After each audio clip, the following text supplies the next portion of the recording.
sore Ibu, selamat sore teman-teman. Kami dari SMA Peratiran Don Bosco Leweleba, kelas 10 IPA 1. Perkenalkan, nama saya Yelmina Deswita Dese dan nama saya Antonia Febrianti Soba. Kami akan melakukan observasi tentang situs bersejarah di Liang Puen, Desa Hingalamamengi, Kecamatan Omesuri, Kabupaten Lembata. Mari ikuti kami ke tempatnya.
kita menemukan situs ini?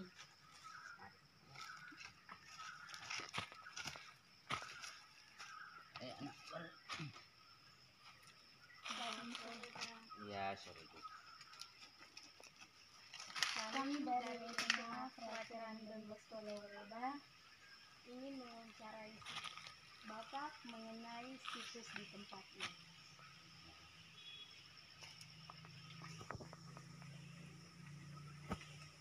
Begitu. Ya. Oh, kalau begitu, yang pertama Bapak cerita dulu tentang apa ya? Coba kita sedikit lagi menghadap kamera sehingga suaranya agak jelas. Yang pertama Bapak ceritakan dulu tentang awal mulanya, awal mula Bapak menemukan tempat ini. Ini yang pertama itu Bapak tidak sengaja karena kambing peliharaan Bapak itu lari ke tempat ini. Lalu Bapak berusaha untuk menangkap kambing tersebut sampai lari ke arah ini, sampai coba ikuti sampai ke arah ini. Ini Bapak ini akar begini sebenarnya dia mengacu. Ada ular hijau yang tergantung di sini. Jadi Bapak coba ular hijau itu ternyata bukan ular hijau, akar beringin. Di situ baru Bapak temukan pertama. Terus Bapak mundur terus. Itu di tahun 2017 ya anak ya? Ya. Tahun 2017. Terus Bapak mundur ternyata ini ada semacam goresan yang membentuk gambar-gambar ini. Sampai arah ini baru Bapak sadar bahwa sesungguhnya ini bukan pengaruh alam atau terjadi dengan sendirinya, tetapi ini tentunya sengaja dibuat oleh manusia. Lalu manusia bukan kita saat ini, manusianya adalah manusia yang memang sudah hidup di masa yang lalu, manusia purba kira gitu. Karena tulisannya tidak membentuk secara sempurna. Jadi di tahun 2017 itu pertama Bapak temukan tempat ini.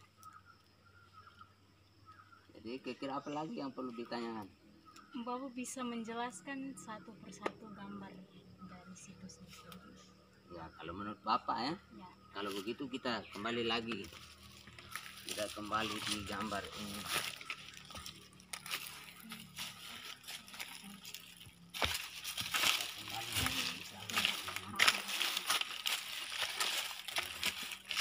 Kalau gambar ini gambar wajah, gambar wajah manusia ini. Gambar wajah manusia memang yang dibuat itu manusia dulu, manusia yang memang masih sederhana dan sederhana sehingga modelnya seperti ini. Tetapi ini sebenarnya gambar muka manusia ini. Ada dua pasangan suami istri, ada satu di sini tapi sudah jatuh. Ini yang ini namanya Kaitatu. Bapak ini punya nama Kaitatu, sedangkan dapur istri punya gambar di sini itu mungkin ini tuh salah. Coba kamera ke bawah, ada satu ini sudah hancur ini.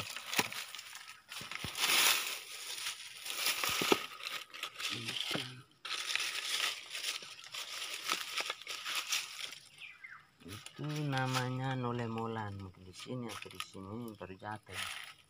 Itu dia mungkin ada di sini, ada di sini. Ini nolemolan, ini penguasa wilayah ini. Ini mungkin namanya, tapi kita juga tahu baca tim arkeologi yang kita baca. Mereka dua itu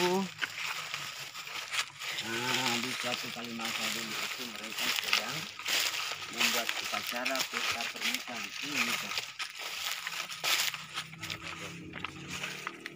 Anak yang laki-laki ini namanya Benitawang, istrinya kita tidak tahu nama.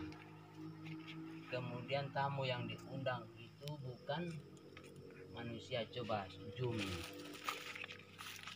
manusia ini nih artinya manusia, tetapi sesungguhnya jin. Sesungguhnya dia bukan manusia seperti kita ini. Dia manusia yang hidupnya di alam lain. Dia hanya pinjam kita punya raga untuk bisa hadir di tempat pesta pernikahan mereka dua ini.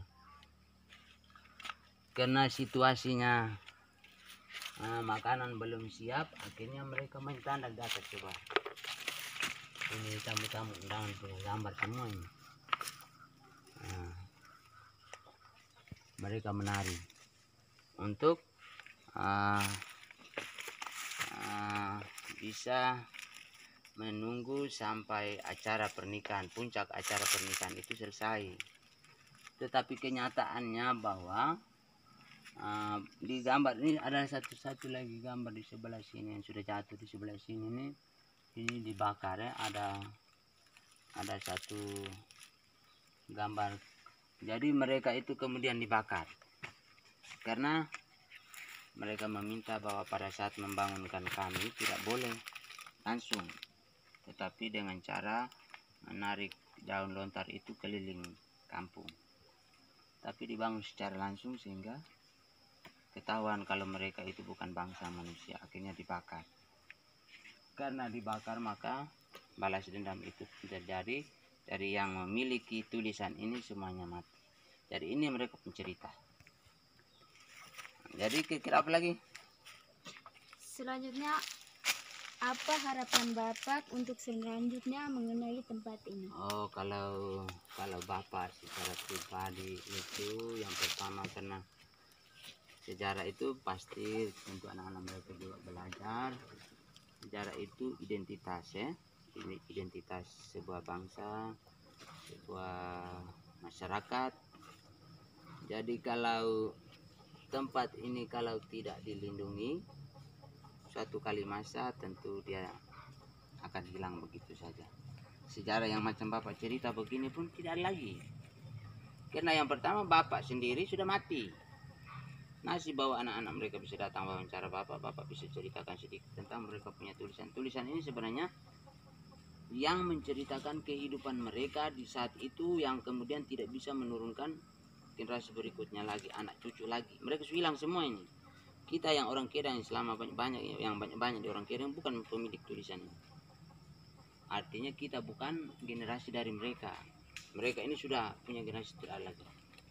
Kalau Bapak mau hitung mereka punya sila itu yang tadi itu Kaitatu toh. Kaitatu itu nanti dia punya anak itu namanya Tawang Tatu. Tawang itu dia punya anak Beni Tawang. Kemudian dia beranak Letu Beni selesai. Habis tidak ada turunan lagi. Nah, kalau kita belajar kita punya silsilah kan naik sampai wilayah untuk, tapi itu mereka habis. Jadi Bapak punya harapan itu yang pertama kalau bisa dari pihak-pihak pemerintah yang punya kepentingan pagar ini tempat. Ini ada di sebelah sana. Kenapa tempat ini menjadi seperti ini? Nah, rasanya macam tidak ada pengaruhnya lagi karena pohon besar yang ada di tepi-tepi ini ke sana pun sudah ditebang habis, bikin kebun. Pagar yang kemarin masyarakat desa yang ngalamin turun bikin pun sudah rusak habis. Karena pagarnya masih darurat, sederhana. Coba kalau pagarnya pakai pagar besika. Jadi kalau Bapak punya harapan itu biar lokasi ini dipagari. Tapi bukan pagar pakai pagar bambu. Pagarnya harus pakai pagar yang cukup permanen sehingga bisa melindungi tempat ini. Kira-kira tempat ini juga masih berhubungan dengan situs-situs bersejarah di tempat lain ataukah tidak ada? Tidak begitu. Oh. Jadi kalau kita berbicara situs ini ada hubungannya dengan situs-situs di wilayah lain itu ada atau tidak, itu yang pertama itu kita harus memiliki orang ahli, artinya yang punya ahli di bidang sejarah ini, sejarah tulis kuno. Ini gambar-gambar kuno ya ada ya. Jadi kalau menurut keterangan orang tua itu kita ini dari kerajaan Wayahali. Wayahali di mana itu? Di Soe. Nah, jadi penyebaran dari sungai ke sini pasti dia singgah alor sampai ke sini dulu satu daratan saja. Jadi ini ada hubungan satu di alor sana, tapi di tempat mana Bapak juga tahu, tetapi menurut cerita orang tua dia ada kaitannya dengan di alor karena mereka yang turunan tadi dari Kaitatu ini nih, itu mereka orang dari sana. Kemudian ini nama Liang Puen, wilayah ini nama Liang Puen. Nah, sekarang ada berdua, ingat ya, ada Liang Lolon, ada Liang Laru, ada Liang Lolon, ada Liang Laru. Ini Liang Puen. Kalau Liang Puen dalam istilah bahasa Kedang punya, kalau kita arti ke bahasa Indonesia itu artinya dasar daripada gua. Ya toh, mungkin petunjuk bahwa Liang Puen itu seperti ini. Liang Lolon lagi. Liang Lolon ada mana itu? Liang Lolon itu ada di Pesalutuan. Jadi kalau memang ada waktu, ada kesempatan, pergi ke atas. Di atas ada satu tempat, ada juga tulisan, tetapi tempatnya keramat menurut orang di sana. Jadi kalau mau pergi boleh, kecuali bersama dengan orang di sana. Di sana juga ada wihar di sana, ada situs-situs kuno juga di sana. Di wihar itu ada peti-peti, tapi dia sudah jadi batu. Itu di wihar, jadi mereka orang dari sana, mereka jalan dari mungkin mereka di sini ke atas atau dari atas ke sini juga kita tahu. Habis ada satu namanya Liang Laru lagi. Jadi itu mereka berhubungan semua itu. Nah, sehingga dia punya nama ada kaitan. Jadi kaitannya pasti ada.